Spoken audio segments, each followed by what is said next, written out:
Okay, here we go. Good afternoon, Pokésports. It's your host, Mike, and for the past couple of years, I've been playing with two Pokemon on the field. I've called you here today to discuss something of great importance. With Pokemon Sword and Shield sun starting to set, and with Pokemon Scarlet and Violet sun starting to rise, I thought it would be important for us to talk about the past 3 years, and just ask ourselves, what the heck was going on with Zacian? Honestly, I would declare that in the whole life cycle of Pokemon Sword and Shield, there hasn't been a Pokemon that has been nearly as impactful as the warrior Pokemon. That's what they call it, the warrior Pokemon, Zacian. And we're going to talk about that. Pokemon Sword and Shield brought about a variety of changes to competitive play. We saw things like dynamic speed, where for the first time, if a Pokemon's speed was changed before it made its move, it would reorder which Pokemon went next, for better or for worse. This was especially important in double battle formats, where one Pokemon could use moves like Tailwind and make its partner fast enough to move right after. We had a limited Pokedex, which made it physically impossible to use certain Pokemon like Infernape or Electros, or my personal favorite, Breloom. I miss him. I do. I really miss him. Then, of course, there's Dynamax, the mechanic that allowed any given Pokemon to grow to a monstrous size, double its HP, and change all of its moves to much more powerful ones. This video could be way longer and talk about a lot of things that a lot of other people could talk about way more elegantly than I would, but in the interest of time, let's talk about Zacian as it relates to two of the things that I mentioned, the limited Pokedex and Dynamax. As of Pokemon Sword and Shield, you might be surprised to note that there are only 4 Pokemon that share that dual typing of Fairy and Steel. You've got Klefki, Mawile, Magearna, and of course the good dog themselves, Zacian. It's objectively a great typing. It has 2 very strong immunities, it's only weak to 2 types, has 0 4x weaknesses, and resists half of the available types in the game. With such a good dual typing, they were able to counterbalance that by making some of the Pokemon more utility-based, or just not making them all that strong. Magearna comes close in terms of stat total, but Zacian has the highest stat total in the game. The only things that have ever been higher than that are a few Megas and a few Primals, but we're not seeing those in Sword and Shield now, are we? Now you could make the argument that Zacian's only that strong because of its held item, Rusted Sword. And you'd be right. Without that, its stat total goes down to 670, which is still kind of obscene, but hey, it's manageable. You know what isn't manageable though is its ability, Intrepid Sword, which on switch-in boosts your attack by 1 stage, and for the people at home, 1 stage, that's 50%. So right when you switch in a Zacian, you get a full 50% for free. Do you see how much orange is already on this screen? It can't fit another 50%. If you're using a Zacian with its held item, you have a Pokemon with a base attack of 255 when you send it out. Most Pokemon are lucky to get even half of that at the beginning of their turn. So how does that all relate to the limited Pokedex? Well, it all begins with something that you may remember called Dexit. Now, Dexit is the name that the Pokemon community used for the 400 Pokemon that were brought into Sword and Shield, leaving out the near 500 others. Later on, of course, in Crown Tundra and Isle of Armor, they did bring in some of the other ones, but never all of them. Never all of them. My boy Breloom. I'm serious though. I'm really sad about this Breloom. Really sad about the Breloom, man. When that happened, we lost a lot of options to take on a particularly obscene Pokemon like Zacian. By thinning the crowd, it really made it stand out just that much more. For every fire or ground type Pokemon that we lost, it just gave that much more runway for Zacian to dominate even harder. Now don't get me wrong, I actually do think that Dexit was rather healthy for the metagame. It had its list of pros and cons, and I appreciate the pros for what they are, but I do think that Zacian was one of many of the list of cons in Dexit. Now, I think it's fair to say that Dynamax is the strongest mechanic that we've ever seen in Pokemon, for better or for worse. It made largely unknown Pokemon relevant competitively, and it added a level of complexity to competitive battling that hadn't really been seen before. You could opt to Dynamax a Pokemon to make it do a little more damage than normal, to survive an attack it otherwise wouldn't have survived, or even to set up stat changes or hazards. Smogon, one of Pokemon's most popular group of battle formats outside of the Pokemon Company's own battle format, VGC, outright banned it 3 months into Sword and Shield's life cycle in some of its most popular battle formats like Overused or Underused. Later that year, it was also banned in Ubers, which is conveniently where our friend Zashin resided, until a supermajority decided it should be banned from that too. Now, I'm not saying that Zashin's whole existence caused the Dynamax ban, no, far from it.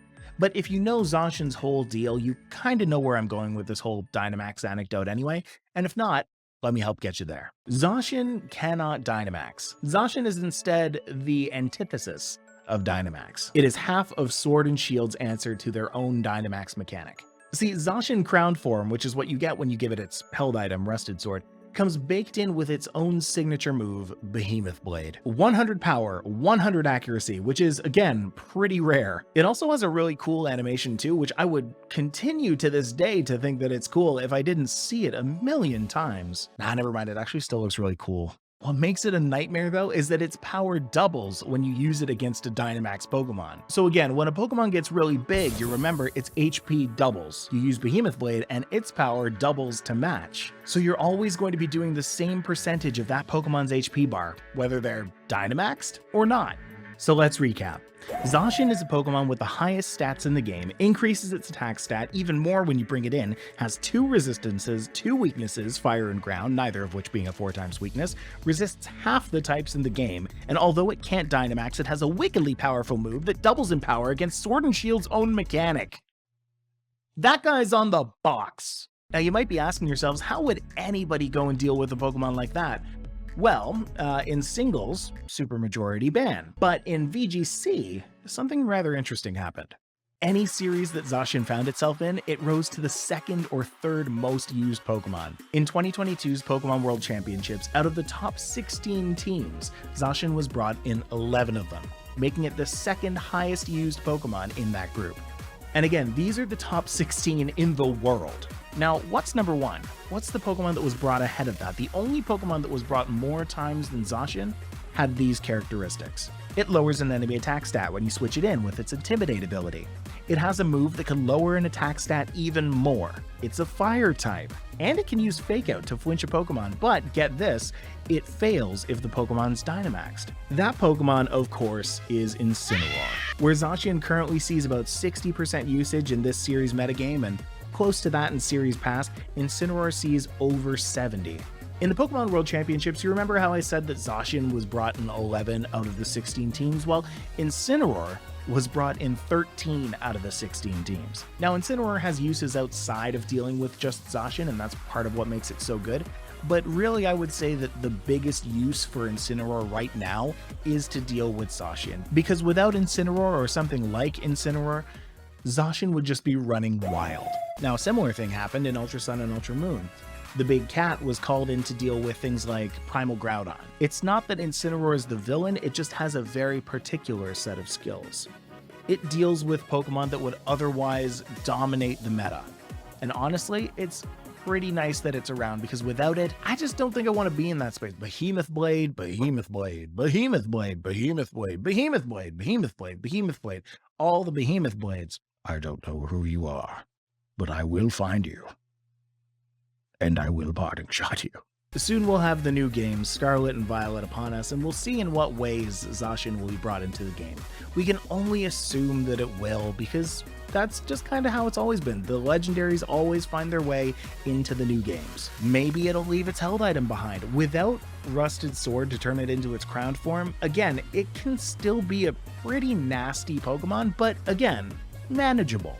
Without Rusted Sword, it's limited to only being a fairy type, which means that some of the new Pokemon that come in might be able to deal with fairies a little bit easier than what we currently have, and it also doesn't get access to Behemoth Blade, which is already super great. Just in the fact that you are now losing a 100 power, 100 accuracy steel stab move, that's huge. Of course, Dynamax won't be in the game, so its main attraction of dealing double damage to Dynamax Pokemon won't be there, probably. But, again, it's a good move. It's a good move. But it's a good move. But it's a really good, but it's a real... I'm really curious if it's going to be able to keep up with some of the other legendaries with just being a regular old fairy type Zacian. In doubles, who knows? In singles, probably still supermajority ban, probably. Anyway, thank you so much for sitting and listening to me rant about Zashin for the past couple of minutes.